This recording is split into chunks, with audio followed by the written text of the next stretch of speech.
Hello everyone, this book is called Feeding the Birds. Now please look at the pictures first and then we'll read together, okay? Let's start reading. Okay, Feeding the Birds.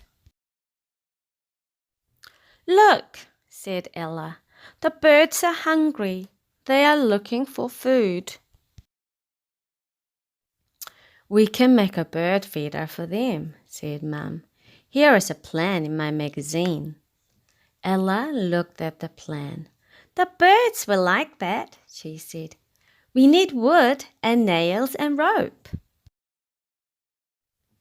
Look, said Ella. We are going to make a bird feeder. Dad and I can help, said Carl. No, said Ella. Mum and I can do it. Mum and Ella went to the hardware shop. We are making a bird feeder, said Ella. We need wood and nails and rope. The man at the shop cut the wood for them. Mum and Ella worked in the shed.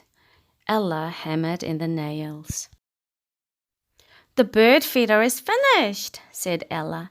She put in some seeds. We can hang the bird feeder up here, said Mum. Come and look, said Ella. Good work, said Carl. I love it, said Dad. Look at the birds. They love it too. Now this time it's your turn to read. Okay, go.